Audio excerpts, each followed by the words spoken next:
Hi hello എല്ലാവർക്കും പുതിയൊരു വീഡിയോയിലേക്ക് സ്വാഗതം. അപ്പോൾ ഇന്ന് നമ്മൾ ഏറ്റവും ഇമ്പോർട്ടൻ്റ് ആയിട്ടുള്ള സെലക്ട് ചെയ്ത കുറച്ച് കറണ്ട് അഫയേഴ്സ് ആണ് ഡിസ്കസ് ചെയ്യാൻ പോകുന്നത്. ഇനി വരുന്ന എക്സാമുകളായിട്ടുള്ള LDC, LPUP, LGS പോലുള്ള എക്സാമുകൾക്ക് തീർച്ചയായും പഠിച്ചിരിക്കേണ്ട ചോദ്യങ്ങളാണ് നമ്മൾ ഇന്ന് ഡിസ്കസ് ചെയ്യാൻ പോകുന്നത്. അപ്പോൾ നമുക്ക് നേരെ ചോദ്യങ്ങളിലേക്ക് കടക്കാം. അതിനു മുമ്പ് ഈ വീഡിയോ കണ്ടിട്ട് ഉപകാരപ്പെടാൻ തോന്നുകയാണ് ഈ ചാനൽ സബ്സ്ക്രൈബ് ചെയ്യാൻ മറക്കരുത്. നിങ്ങളുടെ അഭിപ്രായങ്ങൾ തീർച്ചയായും കമന്റായി രേഖപ്പെടുത്തുക. അപ്പോൾ നമുക്ക് നേരെ ചോദ്യങ്ങളിലേക്ക് പോകാം. ഒന്നാമത്തെ ചോദ്യം, ഏറ്റവും കൂടുതൽ കളക്ഷൻ നേടിയ മലയാള ചിത്രം എന്ന റെക്കോർഡ് സ്വന്തമാക്കിയത്?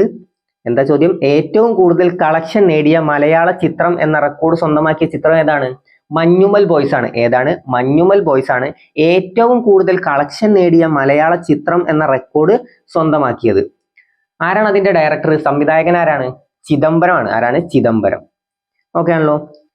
അടുത്ത ചോദ്യം, ഒരു രാജ്യം ഒരു തിരഞ്ഞെടുപ്പ് നിർദ്ദേശം പഠിക്കാൻ കേന്ദ്ര സർക്കാർ നിയോഗിച്ച സമിതി അധ്യക്ഷൻ ആരാണ്? രാംനാഥ് കോവിന്ദ് ആണ്. ആരാണ്? രാംനാഥ് കോവിന്ദ് ആണ് ഒരു രാജ്യം ഒരു തിരഞ്ഞെടുപ്പ് നിർദ്ദേശം പഠിക്കാൻ കേന്ദ്ര സർക്കാർ നിയോഗിച്ച സമിതി അധ്യക്ഷൻ. ആരാണ്? രാംനാഥ് കോവിന്ദ്. അടുത്ത ചോദ്യം, 2024 കോപ്പ അമേരിക്ക ഫുട്ബോൾ വേദി. എന്താ ചോദ്യം? 2024 കോപ്പ അമേരിക്ക ഫുട്ബോൾ വേദി ഏതാണ്? USA ആണ്. 2024 കോപ്പ അമേരിക്ക ഫുട്ബോളിന്റെ വേദി USA ആണ്. USA. അടുത്ത ചോദ്യം, നാലാമത്തെ ചോദ്യം, 2023 മാതൃഭൂമി സാഹിത്യ പുരസ്കാര ജേതാവ്. 2023 മാതൃഭൂമി സാഹിത്യ പുരസ്കാര ജേതാവ് ആരാണ്? നമ്മൾ 2023 കേരള പുരസ്കാരങ്ങൾ എന്നുള്ള ഭാഗം കോഡിലൂടെ ഉള്ളൊരു വീഡിയോ ചെയ്തിട്ടുണ്ട്. ആ വീഡിയോ കാണാത്തവരാണെങ്കിൽ തീർച്ചയായും കാണുക. അതിന്റെ ലിങ്ക് താഴെ ഡിസ്ക്രിപ്ഷനിൽ കൊടുക്കുന്നതാണ്. അപ്പോൾ അത് കാണാത്തവർ തീർച്ചയായും കണ്ട ശേഷം മാത്രം പോവുക. അപ്പൊ നമ്മുടെ ചോദ്യം എന്താ? 2023 മാതൃഭൂമി സാഹിത്യ പുരസ്കാര ജേതാവ് ആരാണ്? സക്കറിയാണ്. 2023 മാതൃഭൂമി സാഹിത്യ പുരസ്കാര ജേതാവാണ് സക്കറിയ. ആരാണ്? സക്കറിയ. 2024 മാർച്ചിൽ പുറത്തുവന്ന ലോക സന്തോഷ സൂചികയിൽ ഇന്ത്യയുടെ സ്ഥാനം എത്രയാണ്? 126ാമത്തെ സ്ഥാനമാണ്. 2024 മാർച്ചിൽ പുറത്തുവന്ന ലോക സന്തോഷ സൂചികയിൽ ഇന്ത്യയുടെ സ്ഥാനം എത്രയാണ്? 126 ആണ്. 126. അടുത്ത ചോദ്യം, റിസർവ് ബാങ്ക് ഓഫ് ഇന്ത്യയുടെ 90ാം വാർഷികത്തോട് അനുബന്ധിച്ച് എത്ര രൂപയുടെ നാണയമാണ് പുറത്തിറക്കുന്നത്? റിസർവ് ബാങ്ക് ഓഫ് ഇന്ത്യയുടെ 90ാം വാർഷികത്തോടനുബന്ധിച്ച് എത്ര രൂപയുടെ നാണയമാണ് പുറത്തിറക്കുന്നത്? എത്രയാണ്? 90 രൂപയുടെ നാണയമാണ് പുറത്തിറക്കുന്നത്. അടുത്ത ചോദ്യം, 2024 ലോക ജലദിനത്തിന്റെ പ്രമേയം. 2024 ലോക ജലദിനത്തിന്റെ പ്രമേയം എന്താണ്? Water for peace. Water for peace ആണ്. Water for peace. 2024 പാരീസ് ഒളിമ്പിക്സിൽ ഇന്ത്യൻ പതാക ഏന്തുന്നത് ആരാണ്? അജന്ത ശരത് കമലാണ്. 2024 പാരീസ് ഒളിമ്പിക്സിൽ ഇന്ത്യൻ പതാക ഏന്തുന്നത് ആരാണ്? അജന്ത ശരത് കമൽ. അപ്പൊ 2024 ഒളിമ്പിക്സിന്റെ വേദി എവിടെയാണ്? പാരീസ് ആണ്. അപ്പൊ 2024 പാരീസ് ഒളിമ്പിക്സിൽ ഇന്ത്യൻ പതാക ഏന്തുന്നത് അജന്ത ശരത് കമലാണ്. അടുത്ത ചോദ്യം, ഭൂട്ടാന്റെ പരമോന്നത സിവിലിയൻ ബഹുമതി ലഭിച്ച പ്രധാനമന്ത്രി. ഭൂട്ടാന്റെ പരമോന്നത സിവിലിയൻ ബഹുമതി ലഭിച്ച പ്രധാനമന്ത്രി ആരാണ്? നരേന്ദ്രമോദിയാണ്. ആരാണ്? നരേന്ദ്രമോദിയാണ്. ശ്വാസകോശ അർബുദത്തെ പ്രതിരോധിക്കുന്നതിനായി നിർമ്മിക്കുന്ന ലോകത്തിലെ ആദ്യ വാക്സിൻ ഏതാണ്? LungVax. ഏതാണ്? ലങ് വാക്സ് ആണ്. ശ്വാസകോശ അർബുദത്തെ പ്രതിരോധിക്കുന്നതിനായി നിർമ്മിക്കുന്ന ലോകത്തിലെ ആദ്യത്തെ വാക്സിൻ ആണ് LungVax. LungVax. Chandrayaan 3 lander ചന്ദ്രോപരിതലത്തിൽ ഇറങ്ങിയ സ്ഥലം അറിയപ്പെടുന്നത് എന്താണ്? ശിവശക്തി പോയിന്റ് ആണ്. എന്താണ്? ശിവശക്തി പോയിന്റ് ആണ്. ചന്ദ്രയാൻ 3 ലാൻഡർ ചന്ദ്രോപരിതലത്തിൽ ഇറങ്ങിയ സ്ഥലം അറിയപ്പെടുന്നത് എന്താണ്? ശിവശക്തി പോയിന്റ് ആണ്.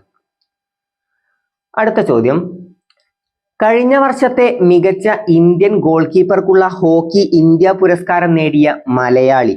കഴിഞ്ഞ വർഷത്തെ മികച്ച ഇന്ത്യൻ ഗോൾ കീപ്പർക്കുള്ള ഹോക്കി ഇന്ത്യ പുരസ്കാരം നേടിയ മലയാളി ആരാണ്? PR ശ്രീജേഷ് ആണ്. ആരാണ്? PR ശ്രീജേഷ്. അടുത്ത ചോദ്യം, ആടുജീവിതം എന്ന സിനിമ ഡയറക്റ്റ് ചെയ്തത്? ആടുജീവിതം എന്ന സിനിമ സംവിധാനം ചെയ്തത് ആരാണ്? ബ്ലസ്ലി ആണ്. ആരാണ്? ബ്ലസ്ലി. ആടുജീവിതം എന്ന സിനിമ സംവിധാനം ചെയ്തത് ബ്ലസ്ലി ആണ്. അടുത്ത ചോദ്യം, ഏറ്റവും വേഗത്തിൽ 50 കോടി രൂപ കളക്ഷൻ നേടുന്ന മലയാള സിനിമ ഏതാണ്? ആടുജീവിതമാണ്. ഏറ്റവും വേഗത്തിൽ 50 കോടി രൂപ കളക്ഷൻ നേടുന്ന ആദ്യ മലയാള സിനിമയാണ് ആടുജീവിതം. ഏതാണ്? ആടുജീവിതം. സംവിധായകൻ ആരാണ്? ബ്ലസ്ലി. സംവിധായകൻ ബ്ലസ്ലിയാണ്. അയർലൻഡിന്റെ ചരിത്രത്തിലെ ഏറ്റവും പ്രായം കുറഞ്ഞ പ്രധാനമന്ത്രി ആരാണ്? സൈമൺ ഹാരിസ് ആണ്. ആരാണ്? Simon Harris. അയർലൻഡിന്റെ ചരിത്രത്തിലെ ഏറ്റവും പ്രായം കുറഞ്ഞ പ്രധാനമന്ത്രിയാണ് Simon Harris. Simon Harris.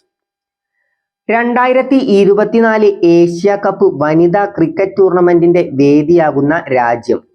2024 Asia cup വനിതാ ക്രിക്കറ്റ് ടൂർണമെന്റിന്റെ വേദിയാകുന്ന രാജ്യമാണ് ശ്രീലങ്ക. ഏതാണ്? ശ്രീലങ്ക. 2024 ഏഷ്യ കപ്പ് വനിതാ ക്രിക്കറ്റ് ടൂർണമെന്റിന്റെ വേദിയാകുന്ന രാജ്യമാണ് ശ്രീലങ്ക. അടുത്ത ചോദ്യം, പ്രഥമ മാധവിക്കുട്ടി പുരസ്കാരത്തിന് അർഹയായത് ആരാണ്? KR മീര. ആരാണ്? KR മീര. പ്രഥമ മാധവിക്കുട്ടി പുരസ്കാരത്തിന് അർഹയായത് KR മീരയാണ്. ഞാൻ പറഞ്ഞു കേരളത്തിലെ പുരസ്കാരങ്ങൾ എന്നുള്ള ഭാഗം നമ്മൾ കോഡിലൂടെ ക്ലാസ് ചെയ്തിട്ടുണ്ട്. അതിന്റെ ലിങ്ക് താഴെ ഡിസ്ക്രിപ്ഷനിലുണ്ട്. അത് ആരും കാണാതെ പോകരുത്. തീർച്ചയായും മാർക്ക് സ്കോർ ചെയ്യാൻ പറ്റിയ ഒരു ഭാഗമാണത്. അപ്പൊ എല്ലാവരും അത് കണ്ട ശേഷം മാത്രം പരീക്ഷയ്ക്ക് പോവുക. ആ ക്ലാസ് ആരും കാണാതെ പോയത്. അതുപോലെ തന്നെ 2023 2024 മന്ത് വൈസ് ആയിട്ടുള്ള മുഴുവൻ കറണ്ട് അഫയേഴ്സും നമ്മൾ ടെലിഗ്രാം ചാനലിൽ അപ്ലോഡ് ചെയ്തിട്ടുണ്ട്. ടെലിഗ്രാം ചാനലും താഴെ ലിങ്ക് ഡിസ്ക്രിപ്ഷനിൽ കൊടുത്തിട്ടുണ്ട്. അപ്പോൾ ടെലിഗ്രാം ചാനലിൽ ജോയിൻ ചെയ്യാത്തവരാണെങ്കിൽ തീർച്ചയായും ജോയിൻ ചെയ്യുക. ലിങ്ക് താഴെ ഡിസ്ക്രിപ്ഷനിലുണ്ട്. അപ്പൊ നമുക്ക് അടുത്ത ചോദ്യം നോക്കാം.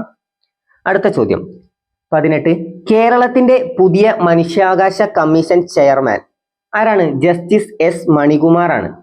അതിന് മുമ്പുള്ള ചോദ്യം എന്താണെന്ന് ഒന്നുകൂടി റിപ്പീറ്റ് ചെയ്യുക. പ്രഥമ മാധവിക്കുട്ടി പുരസ്കാരത്തിന് അർഹയായത് ആരാണ്? KR മീര. ആരാണ്? KR മീരയാണ് പ്രഥമ മാധവിക്കുട്ടി പുരസ്കാരത്തിന് അർഹയായത്. ആരാണ്? KR മീര. KR മീര. കേരളത്തിന്റെ പുതിയ മനുഷ്യാവകാശ കമ്മീഷൻ ചെയർമാൻ ആരാണ്? ജസ്റ്റിസ് S മണികുമാർ ആണ്. ആരാണ്? ജസ്റ്റിസ് S മണികുമാർ ആണ് കേരളത്തിന്റെ പുതിയ മനുഷ്യാവകാശ കമ്മീഷൻ ചെയർമാൻ. ആരാണ്? Justice S Manikumar. അടുത്ത ചോദ്യം ലോക്സഭാ തിരഞ്ഞെടുപ്പ് നടപടിക്രമങ്ങളുടെ ഏകോപനത്തിനായി തയ്യാറാക്കിയ സോഫ്റ്റ്വെയർ. ലോക്സഭാ തിരഞ്ഞെടുപ്പ് നടപടിക്രമങ്ങളുടെ ഏകോപനത്തിനായി തയ്യാറാക്കിയ സോഫ്റ്റ്വെയർ ആണ് എൻകോർ. ഏതാണ്? എൻകോർ. ലോക്സഭാ തിരഞ്ഞെടുപ്പ് നടപടിക്രമങ്ങളുടെ ഏകോപനത്തിനായി തയ്യാറാക്കിയ സോഫ്റ്റ്വെയർ ആണ് എൻകോർ. ഏതാണ്? എൻകോർ. അടുത്ത ചോദ്യം, കേരളത്തിൽ തുമ്പികളുടെ വൈവിധ്യം ഏറ്റവും കൂടുതലുള്ള സംരക്ഷിത മേഖല. എന്താണ്? കേരളത്തിൽ തുമ്പികളുടെ വൈവിധ്യം ഏറ്റവും കൂടുതലുള്ള സംരക്ഷിത മേഖല ഏതാണ്? ശെന്തുരിണിയാണ്. ഏതാണ്? ശെന്തുരിണി. ഒരു വൃക്ഷത്തിന്റെ പേരിൽ അറിയപ്പെടുന്ന വന്യജീവി സങ്കേതം ഏതാണ്? ശെന്തുരിണി വന്യജീവി സങ്കേതമാണ്. ഏതാണ്? ശെന്തുരിണി വന്യജീവി സങ്കേതമാണ് ഒരു വൃക്ഷത്തിന്റെ പേരിൽ അറിയപ്പെടുന്ന വന്യജീവി സങ്കേതം. ഇവിടെ എന്താ ചോദ്യം? കേരളത്തിൽ തുമ്പികളുടെ വൈവിധ്യം ഏറ്റവും കൂടുതലുള്ള സംരക്ഷിത മേഖല ഏതാണ്? ശെന്തുരിണിയാണ്. ഏതാണ്? ശെന്തുരിണിയാണ്. അപ്പോൾ ഇത്രയും ചോദ്യങ്ങളാണ് നമ്മൾ ഇന്ന് ഡിസ്കസ് ചെയ്യുന്നത്. ഈ വീഡിയോ ഉപകാരപ്പെട്ടെങ്കിൽ ഈ ചാനൽ സബ്സ്ക്രൈബ് ചെയ്യാൻ മറക്കരുത്. അപ്പോൾ ഇതുപോലുള്ള മറ്റൊരു വീഡിയോയുമായിട്ട് നമുക്ക് വീണ്ടും കാണാം. താങ്ക്